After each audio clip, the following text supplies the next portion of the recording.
The home screen is laid out very nicely. We'll just start at the top. You have the home button, back button, A2 mode button, changes A2 mode on and off, and the multitask button that shows you what apps are running in the background. You can see there.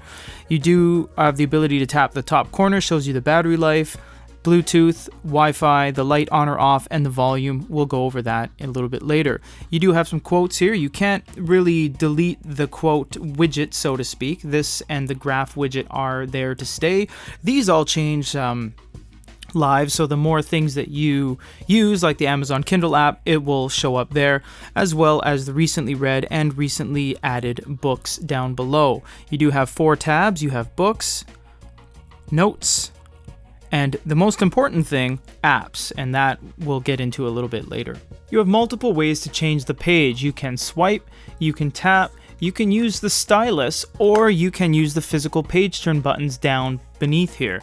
Tapping in the center, you do have some options, and remember, this is the base model included reading experience. You can download any reading app you wish, Kindle, Moonreader, whatever you want. So you can move left and right and use the scroller bar. Catalog is your table of contents. Now, because this is a side-loaded content, it might not always work super well, but it does work to some degree. Tapping on the text, you can change fonts, font size, and typeset. All of that changes live. If you want to get a little bit more technical, you can actually press this and change the font size by slider bar, boldness, and italic, which is all completely customizable there as well. If we go back to the text option and press the 3 dots here, this is where it gets really interesting. You're able to change the row spacing, the interval, the word spacing, distance left to right, distance top to bottom. A lot of different customizable options here. Now, the word spacing, you have to be careful, because if you go a little bit crazy, you can see you've gapped it to a point where it might not be easy to read, but it's nice that they give you that option. Clicking on the wheel, you do have some reading settings that are pretty standard for most Android e-reading devices. You'll see that you can have different ways to change the page or refresh frequency 1 all the way to never. Long pressing on a word will bring up some options. You'll be able to load in your own dictionaries, of course. You have copy, underline, annotation, Wikipedia, and translation. We're just going to go to annotation to show you the keyboard. I'm just going to type Peter. You might be able to hear the little clicking down below. This is because it has stereo speakers on it, so it does actually make noise as you type. You can turn that off. Peter is the best. Played a little bit of catch up, but it's very accurate. It didn't miss any words, it didn't double up any words, it didn't think I was pressing something else. And you do have predictive text. As this is Android, you are able to load in your own keyboards as well. The note-taking experience is where it gets really interesting. That's half of the use of this device, is the Stylus Layer. We're not going to go through every single one of these super in-depth. We'll leave that for the whole note-taking tutorial. You do get your pressure sensitivity or your consistent lines with the ballpoint. You can change your line sizes with the slider bar or the quick tabs up top. You do have the ability to erase all, track erase, which is individual erase, or a range where you can isolate certain ranges and do that.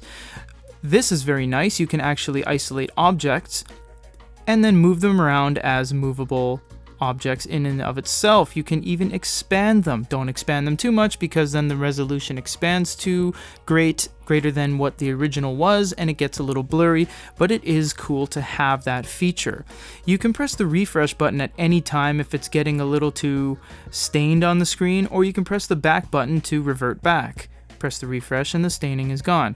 You can also create pages, and you can undo recovery, delete this page, copy this page, ban mode, which means you can ban your hand from touching the screen, although it doesn't really affect anything if your hand is on the screen. You can see right here, I can outline my finger and it doesn't really affect it at all, so it's not that much of an urgency to ban the touchscreen layer. This is really nice as well. You have many different styles of backgrounds. You can do squares, small bars, Cornell notes, left column, and my favorite, axis time schedule. This is the one I liked playing around with because once it loads up here, you can see that you have your schedule on this side, you have your important events on this side, and your memorandum, and then your summary, 100%.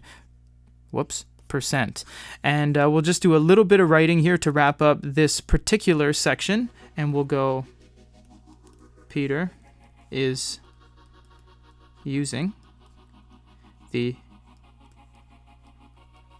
Mimas. You can see that there's no lag, it doesn't play catch up, it's extremely accurate, and there's a lot of customization you can do. Watch the full note-taking review if you want to see everything in super in-depth.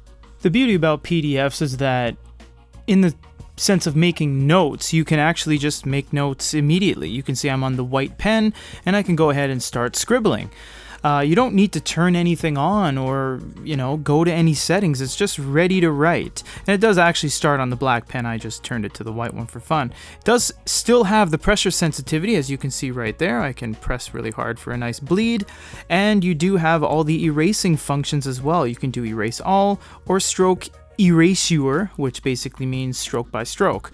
You can also change it to the ballpoint pen with a crude, aka thick, pen size, and no matter how hard you push, it will be the same pen size all the way through. So if you are wondering if you guys can annotate your medical or your educational documents in PDFs, yes, you can. And if you're also asking, can I export them? Well, yes, you absolutely can. Click on Export Notes. You can export the current page.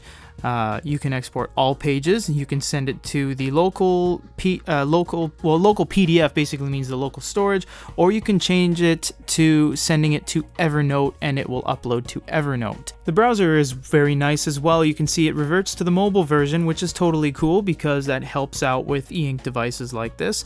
You can see that with A2 mode off, it's pretty good in and of itself. If you want it even quicker, you can turn A2 mode on, and then that way you get a little bit of staining on the screen, but you get a lot more speed benefits. And there's one about Michael and Peter choosing the best e-reader of 2018. Had this English version come out in 2018, maybe my choice would have been a little bit different, but the browser experience is very nice.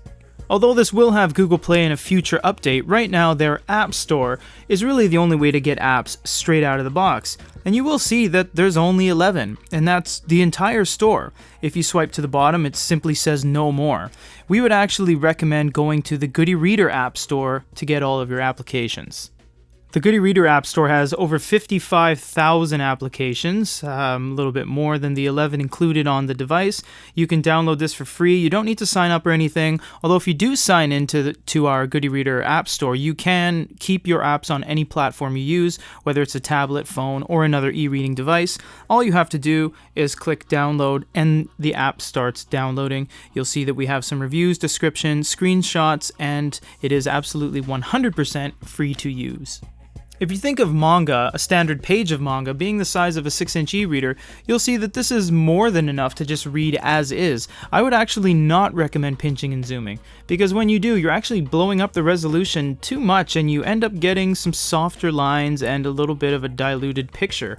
I would just consider reading it like this because it's more than readable and it looks very nice. The fun doesn't stop there. Yes, this thing can play videos. It's not exactly 60 frames progressive, but I mean, you understand what's happening in the video. It's smooth enough that it's not choppy and staining the screen beyond belief. You can totally watch videos on this. I know you're not buying this to watch videos. I get that. You're not going to pop on Netflix, but you can.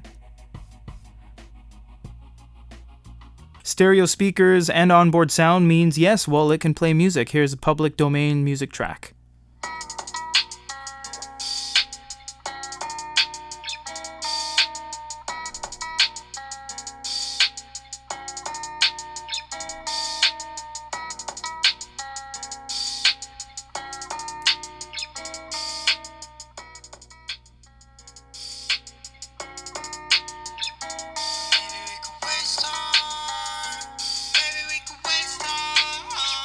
The GLOWLIGHT is amazing for 3 reasons. 1, it has amazing light distribution. You can see corner to corner, top to bottom. There's no blurriness or spillage or anything of the sort. 2, it has the ability to go into warm lighting. And although it does do this weird reset thing, when you go from blue to orange, you can see that it turns off and then turns on again. But when you go to orange to blue, it doesn't. Just a small little quirk that they might be able to fix. And the third reason that this is an amazing glow light is that it has one. Up until 2019, that's 10 years of e-readers being around, and probably, what is that? What are we sitting at now? 6 or 7 years of glow light technology. There has never been an e-reader over 9.7 inches with a glow light. The highest one so far was the 9.7 inch by Onyx, which was then white labeled by Icarus as the I think the Icarus XL HD or something like that. But this one is a 10.3 and it has a glow light on it. It is fantastic. I only wish that you would be able to change the white balance like you can on some other devices, which means basically the white LEDs are on, and instead of switching in between the white LEDs and the orange LEDs, you'd be able to turn them on at different intensities, kind of like this. So that would be something that I would say would really just, put this thing over the edge in the glow light game. This is the ultimate e-reader. Whether you call it an e-reader, whether you call it an e-ink device, a tablet, a stylus, note, this is the ultimate e-reader. This is the best e-reader on the market today, 2019. It has physical buttons, it has a capacitive touchscreen layer, it has a stylus layer, it has a headphone jack, it has a microphone, it has stereo speakers, it has USB-C, it's got a status indicator light, it's got SD card capability, and it's running Android, and it has a glow light, and it's Octa-Core processor with 2 gigs of RAM. There is no e-reader on the market as good as this one, both my opinion and on paper. We are not Boyue, we are not affiliated with Boyue, but I must say that this has thoroughly impressed everyone here at Good e-Reader. This is the all-in-one. It's half to a third of the price of some DPT models, depending on where you are. It's around the $400 mark USD, and when you buy it, it comes with a free case.